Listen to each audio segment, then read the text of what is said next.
Assalamualaikum warahmatullahi wabarakatuh. Waalaikumsalam warahmatullahi wabarakatuh. Apa kabar kalian hari ini? Alhamdulillah. Luar biasa. Jadi mahasiswa baru di manajemen haji dan umroh. Kita dengan mata kuliah yang baru, kalian berada di semester 2. Alhamdulillah semester 1 sudah terlaksana. Dan hari ini ketemu sama Ibu di mata kuliah manajemen sumber daya manusia.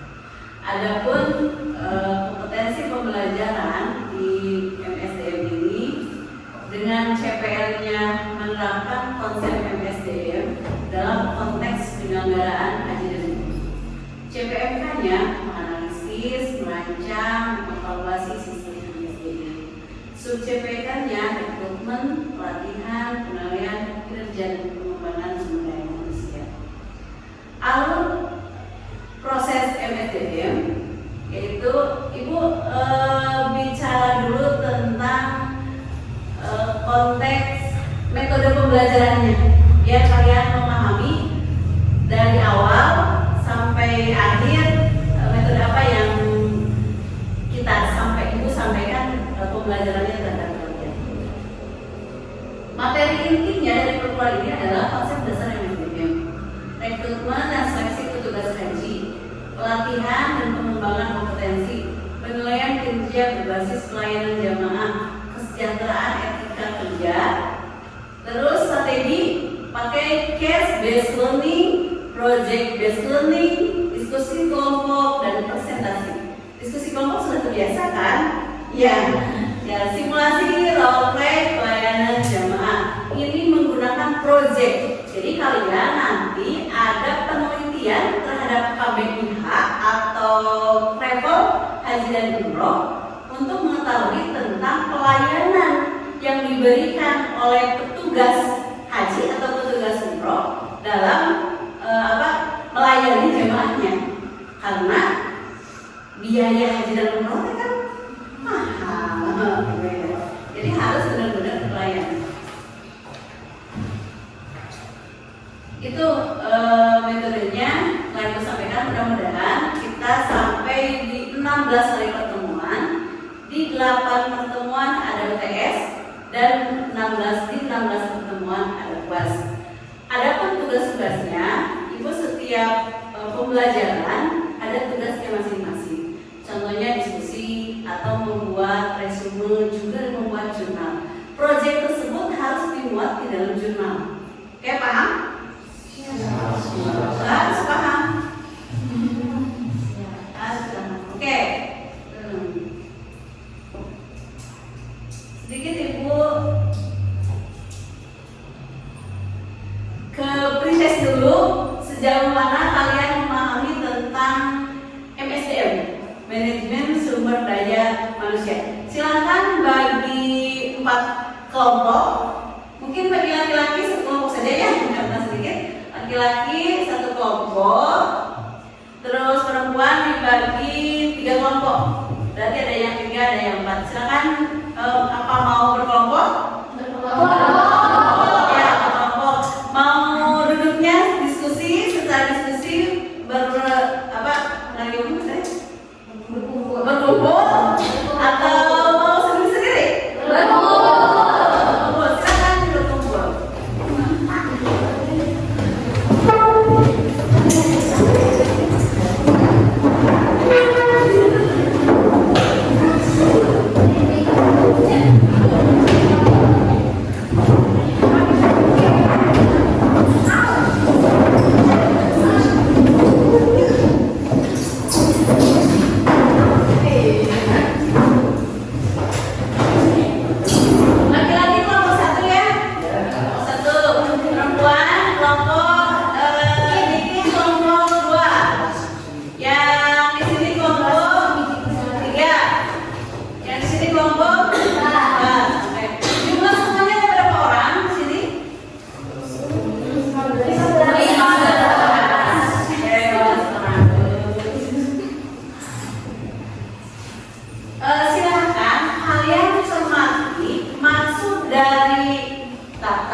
Pokoknya bahwa gambar tersebut menandakan apa yang ada di pikiran kalian tentang perusahaan tersebut, kaitannya dengan manajemen sumber daya manusia gitu. Oke ya? Paham? Paham? Kelompok 1 Telkom, kelompok 2 Pertamina, kelompok 3 Rumah Sakit Dr. Haryadi, kelompok 4 BNI. Silahkan kalian diskusikan bagaimana pemahaman kalian tentang perusahaan tersebut berkenaan dengan manajemen sumber daya manusia. Ibu mau membicarakan MSDM secara keseluruhan dulu. Nah, belum ke ranah manajemen haji dan umroh, tetapi keseluruhan dulu biar kalian memahami apa itu MSDM. Oke, silakan Ibu kasih waktu 10 menit.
Bagaimana diskusinya, sudah selesai? Sekarang Ibu mau perwakilan dari tiap kelompok untuk mempresentasikan, tapi di tempatnya duduk masing-masing, mempresentasikan bagaimana pemahaman kalian tentang manajemen sumber daya manusia dari perusahaan-perusahaan yang ternama di Indonesia. Silakan kelompok 1 memberikan pemahaman, cukup presentasi di tempatnya duduk masing-masing. Satu orang yang berbicara bagaimana hasil diskusinya, pemahaman kalian tentang MSDM dikaitkan dengan logo atau perusahaan yang ternama di Indonesia. Silakan kelompok 1 tentang dengan perusahaan Telkom Indonesia.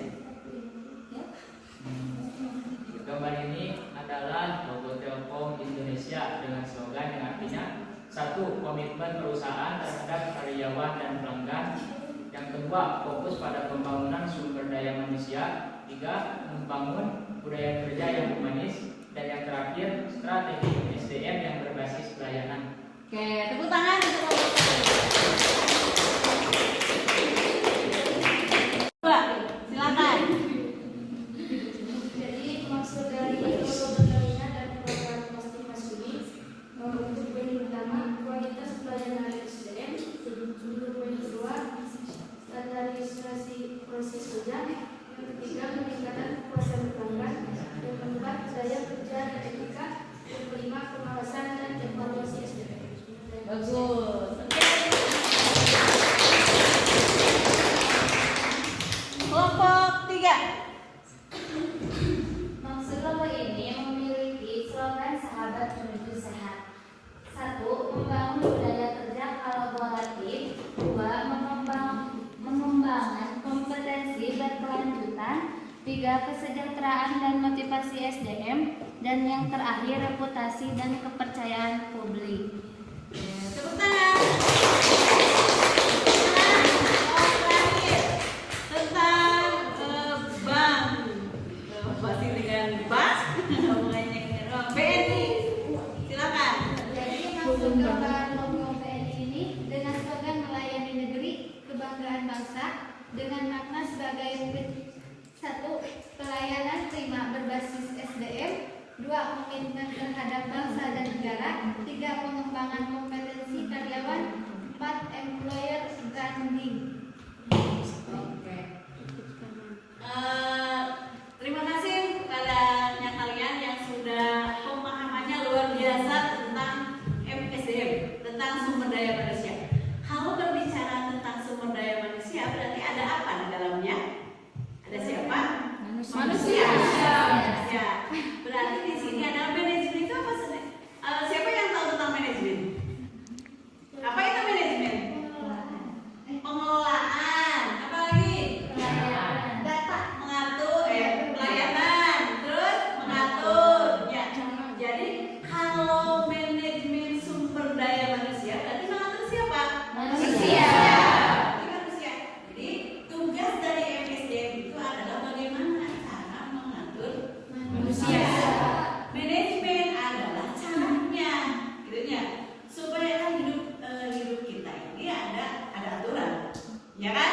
Ya. Tidak bisa kita seenaknya keluar masuk, tetap harus kalau di kelas ini berarti aturannya di kelas di sini gitu kan. Jadi kita harus mematuhi aturan yang ada di kelas.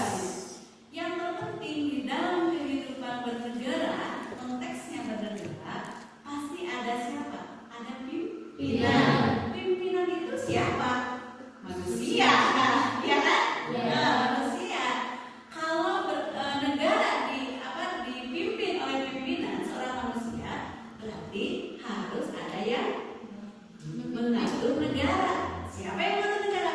Pemimpin tersebut, gitu ya. Jadi kaitannya dengan MSDM yang akan kita bahas sekarang adalah bahwa MSDM itu manajemen sumber daya manusia itu adalah pemanfaatan para individu untuk mencapai tujuan organisasi. Ini menurut Monday tahun 2008. Pemanfaatan para individu untuk mencapai tujuan organisasi. Intinya kan di kelas ini, satu kelas ada orang, ada ketua kelas, gitu ya. Untuk mencapai tujuannya apa di kelas? Belajar, gitu ya. Menuntut ilmu. Kalau kuliah berarti beres SKS, beres semester, ada UTS, ada uas, udah, gitu ya. Tetapi kalau di kelas tidak ada yang mengatur, tidak ada ketua kelasnya, tidak ada wali dosennya, gitu ya. Berarti kumaha anak buahnya, bagaimana orang-orang yang ada di kelas? Berarti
ibadah haji dan umroh berjalan secara profesional, aman, nyaman, dan sesuai syariah. Perannya meliputi 1. Merencanakan kebutuhan sumber daya manusia, yaitu menentukan jumlah petugas haji atau umroh sesuai dengan jumlah jamaah. Jangan sampai begini, ada kasus di negara kita tahun 2025 kemarin yang haji kemarin,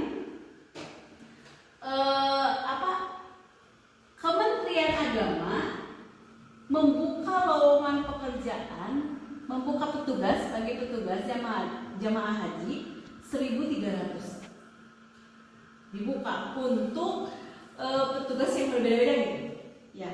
Tapi permasalahannya yang banyak yang daftar ke Kemenag itu, yang pertama permasalahannya tidak punya sertifikat haji. Yang kedua, tidak ada yang tahu tentang ibadah haji dan umroh. Sehingga apa yang terjadi? Pelayanan terhadap haji 2025 itu sangat berita-berita kan di media sosial, ya, pelayanan haji dan umroh itu tidak sesuai dengan jadi tidak nyaman. Jemaah haji kebanyakan yang tidak nyaman, banyaknya antrian yang sangat panjang, padahal itu tugasnya petugas. Padahal Kementerian Agama sudah membawa 1.300 petugas untuk jemaah haji, gitu. Jadi peranannya bagaimana peranan sumber daya manusia? Berarti harus benar-benar membutuhkan sumber daya manusia atau orang yang memang sudah tahu bagaimana ibadah haji, bagaimana ibadah umroh, gitu ya. Terus rekrutmen, rekrutmen berbasis kompetensi dan akhlak tadi teh ya. Jadi kalau mau rekrutmen itu apa? Rekrutmen merekrut ya. Tahu merekrut? Tahu? Memilih gitu ya. Merekrut gitu ya. Petugas haji dan umroh itu harus yang berkompeten. Maksudnya berkompeten tahu rukun hajinya, gitu ya. Tahu tentang wajib haji, rukun haji, nah gitu. Kita harus tahu gitu. Bukan hanya sekedar orang biasa yang ini jadi petugas haji. Justru yang petugas haji teh banyak yang kewe saya mau daftar petugas haji, jadi haji nanti itu jadi petugas. Kan benar dia itu boro-boro melayani jemaah, manehana oke kalah hayang ibadah haji. Padahal tugas utamanya adalah membimbing, gitu ya, membimbing jamaah supaya aman, nyaman, tidak ada kendala apapun, gitu ya. Pelatihan intensif, jadi biasanya ada manasik, gitu ya. Nah di sini adalah jadi orang terpilih jadi rekrutmen tersebut yang dipilih jadi petugas harus melaksanakan pelatihan bagaimana cara manasik haji, gitu ya, manasik umroh. Ya. Terus pengaturan penempatan. Di sini juga harus adanya yang ahli menempatkan sumber daya manusia. Contohnya bagian transportasi, bagian akomodasi, bagian konsumsi, bagian kesehatan. Piraku ayeuna bagian kesehatan dibikeun ka guru? Kan tidak. Jadi kesehatan berarti siapa petugasnya? Tim medis, dokter, gitu kan? Ya harus sesuai dengan porsinya. Kompetensi sana harus seperti itu. Terus pemantauan kinerja, menilai efektivitas layanan, apakah itu cepat, ramah, aman, gitu. Terus motivasi dan sejahtera, memberikan insentif, dukungan spiritual dan fasilitas kerja yang memadai. Kepatuhan regulasi, memastikan semua proses sesuai aturan. Regulasi itu aturan pemerintah dan prinsip syariah. Itu mungkin kaitannya MSDM dengan apa tadi? Manajemen haji. Tahapan manajemen terakhir kita tahapan manajemen. Tahapan manajemen itu perencanaan planning, menentukan tujuan dan cara mencapainya, bagaimana tujuan tersebut. Yang kedua pengorganisasian. Yang ketiga pengarahan, ketua tim. Yang keempat, pengendalian kontrol, memastikan proses sesuai dengan rencana atau tidak. Seperti kita belajar saat ini, kita sedang belajar, ibu sedang belajar, memastikan bahwa kalian tahu porsi saya sebagai manusia itu harus bagaimana. Namun diajarkan di rumah gitu, harus bagaimana dampak dari pembelajaran tersebut. Tentunya, jadi minimal kita tahu bahwa orang itu manusia yang taat akan aturan dan punya tujuan. Ingat, manusia itu kalau berhidup di satu tempat atau di satu lembaga harus ada tujuan. Tuh ya. Mungkin pembahasan dari Ibu cuma sekian. Silakan yang mau refleksinya atau kata akhir, simpulan dari apa yang kita bahas di manajemen sumber daya manusia. Saya Bu. Silakan Saudara Titik bisa menjelaskan refleksi dari apa yang kita bahas barusan. Jadi refleksi dari yang Ibu barusan bahas yaitu konsep dasar manajemen, pengertian manajemen. Manajemen adalah proses perencanaan, pengorganisasian, pengarahan, dan pengendalian sumber daya untuk mencapai tujuan tertentu secara efektif, tepat sasaran, dan efisien, tepat guna. Elemen dasar manajemen meliputi yang pertama manusia, sumber daya manusia sebagai pelaku utama proses manajemen. Yang kedua yaitu uang, yaitu dana untuk mendukung kegiatan. Poin ketiga bahan, yaitu sarana atau fasilitas yang dibutuhkan. Poin keempat peralatan, yaitu teknologi untuk mempermudah pekerjaan. Poin kelima metode, yaitu cara kerja yang efektif. Poin keenam pasar, yaitu segmentasi jamaah atau pelanggan layanan. Dan yang terakhir tahapan. Oke, untuk